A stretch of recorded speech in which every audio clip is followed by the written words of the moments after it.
Hi guys, this is Tia, also known as Tots5678. Today I'm going to talk to you about deep conditioning, trimming your ends while your hair is in your curly state, and tackle some topics that I often get up, which are, will the curly girl method work for me?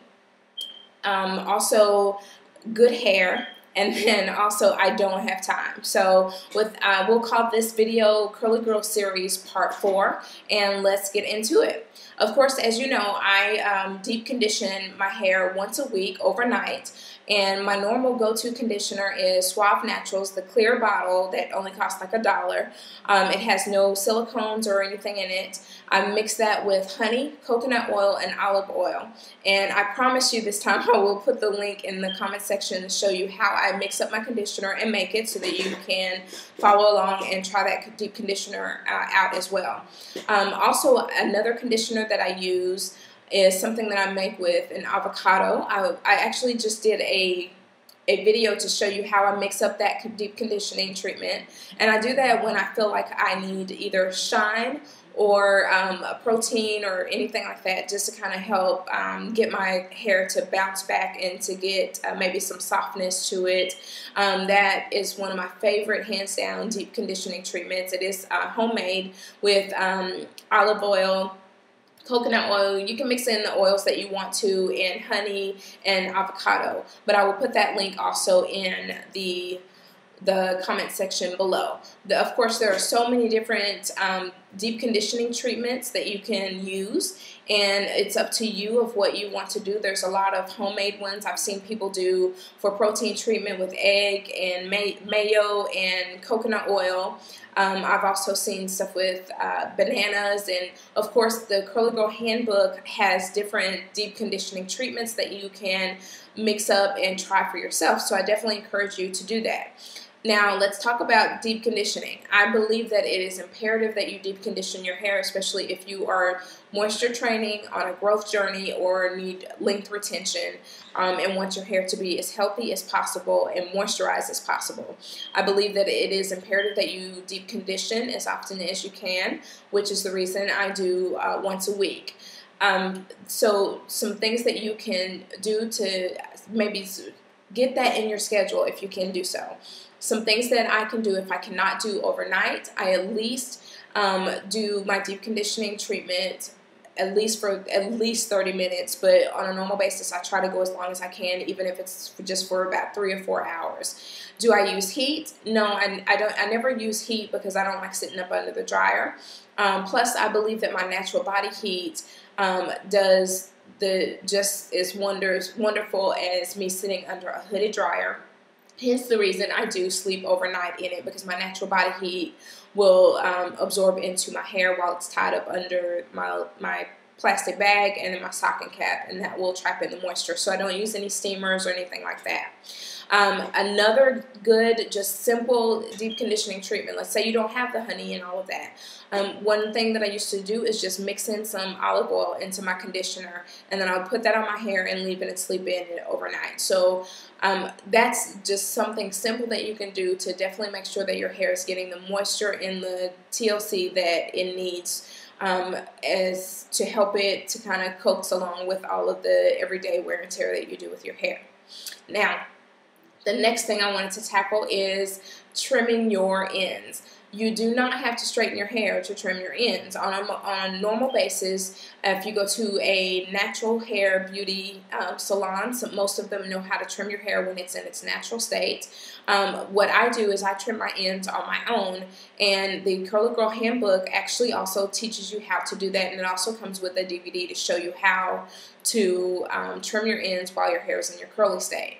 For me, I do a wash and go, and I put gel on my hair. I put lots of gel on my hair, so that way I can just pick up the individual curls and find the split ends or the raggedy ends or uneven ends, and I cut it at the within the curl. But I do plan to do a video for you guys to show you how I trim my ends. I'm not due for a trim, but I'm sure that I can just kind of trim some ends just to kind of show you guys what to do. How often do I trim my ends? I do so every 6 months. Now, how I came to doing that or learning to do that was when I first started transitioning. I was watching ladies on YouTube who had the length of hair that I would just like ooh and goo and gaw at and would hope that I would one day be at. And I noticed that they would only trim their hair or trim their ends every 6 months. That's twice a year. And I was thinking, of course, I've always been trained to trim my ends every 3 to 4 months. And, you know, of course, my hair had to be straightened to do so. But I noticed the key thing with all of these ladies was that they weren't using heat on their hair. There were probably 1 or 2 that would straighten their hair maybe every twice a year. Once or twice a year, which of course they can trim their ends at that time, but the key was that they weren't using heat and doing a bunch of damage or anything to their hair. They weren't using any chemicals on their hair. So that is the main thing for being able to go as long without trimming your ends. Now, for me, I did notice an overall health in my hair once I began this curly girl method, and I realized that I would go through and thinking I needed to trim my ends. It's been a while, and my ends were not split. They were healthy, and I didn't have to really trim. So on average, I do trim my ends maybe every 6 months, maybe twice a year. And of course, it's a lot easier to do when I put the gel on my hair and I can pick up the individual strands. Now, it does take a while, especially when you are new to it. And the longer your hair gets, the better you'll be able to see. Now, when your hair's in its shorter state, then that's one of the great benefits of only trimming twice a year, because now your hair has time to grow, and then you can stretch it out and trim it as you will. Now, so you don't have to straighten your hair to trim your ends. If you do decide to do so, I recommend trying. If you're on a growth journey like me, then I recommend maybe only straightening your hair once or twice a year so that you can get the trim that you need. If you are not comfortable straightening or trimming your ends, definitely you want to go to a natural hair stylist. You don't want to go to someone who will get scissor happy and just trim all your hair off and you not be happy. Another thing I've noticed that I wanted to mention was I've seen so many naturals when they straighten their hair and they do the normal blowout and then straighten with a flat iron, and their ends are just not used to being straightened because it's been in its curly state. And you end up trimming off more hair than you need to just because your ends are frizzy versus, and they're not, and you think that they don't look good, but it's just that the flat iron didn't straighten them out. So I promise you guys, when I do decide to straighten my hair, I will show you the method that I do, or the next time I straighten my daughter's hair, I'll come in and give you a better video of how I straighten our hair and get our ends as smooth as possible and do the trim that is needed. Do I feel that once I do straighten my hair, I will have to trim my ends? I'm sure I probably will, but we'll deal with that when we get to it. A common mistake that we do, of course, with trimming your ends, and I actually just posted something on my blog that E. Clark 6 put on Instagram, and I thought that it was like the perfect myth buster, because I definitely have dealt with this and feel that it's the same thing. Just because you trim your ends every 3 to 4 months does not make your hair grow. Trimming your ends does not make your hair grow. It helps with your overall hair health, length retention, and just getting an evening out the length of your hair so that it's not so many lengths.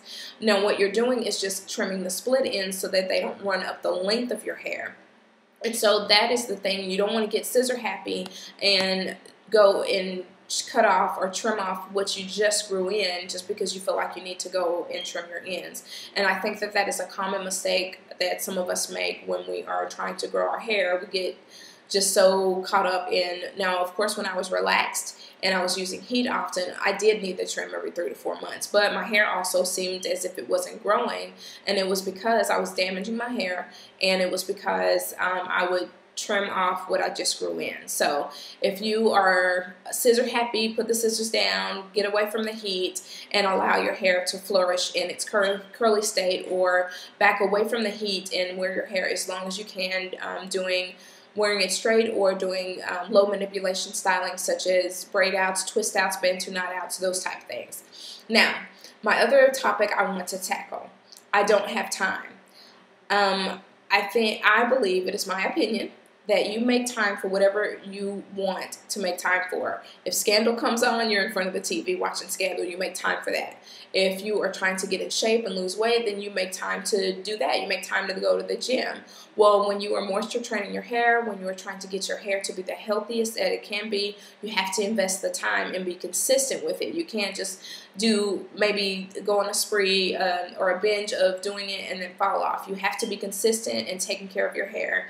Make it a deliberate choice to spend some time on your hair, whether it be 1 to 2 hours every week, whatever it is, fit it into your schedule and make time to take care of your hair. Because if you want your hair to flourish the way that you desire, it's going to take time and consistency and dedication to do it.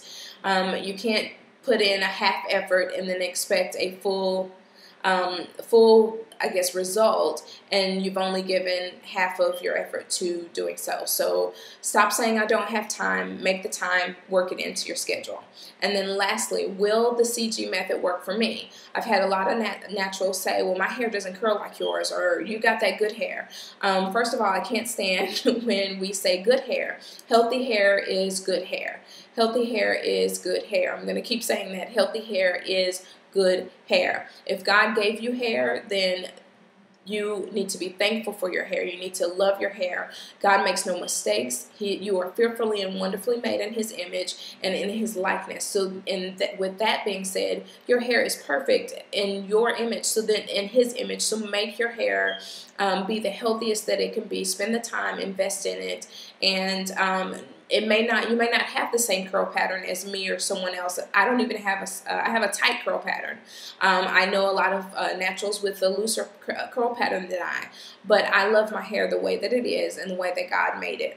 Following the CG method boosted my curl pattern, meaning it actually made it tighter, but I love it because my hair is the healthiest that it has ever been in my entire life. And so for those reasons, I think the Curly Girl method will work.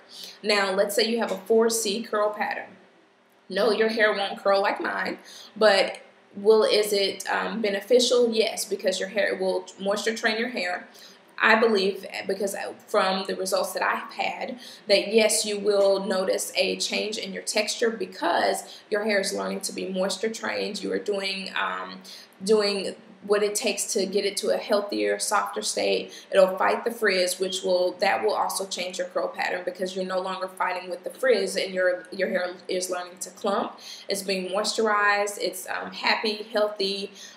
You'll notice it'll help you with detangling. You won't have to detangle, spend so much time detangling because you're moisture training it and learning to finger detangle and get your hair into the healthiest possible state that it possibly can be, and that is the overall goal. Not necessarily the curls, but the overall health of your hair. So do I recommend the Curly Girl method for everybody? Absolutely, regardless of what length, texture, whether you're transitioning, whether you just did the big chop. I believe that the Curly Girl method has so many benefits besides curl pattern to get you the best, healthiest, and happy hair that you can get. So with that being said, I just wanted to say thank you guys for watching. If you have not already done so, please subscribe to my blog, which is meandmygirls.naturalcurls.com. Also follow me on Instagram at tots_5678. That's TOTS_5678. If you haven't already done so, please subscribe to my channel. I invite you to do so right now. Thank you to all of my new subscribers and my old subscribers. Thank you for staying subscribed and for watching my videos. Until next time, I love you guys. I hope my videos are helpful, and I'll see you next time.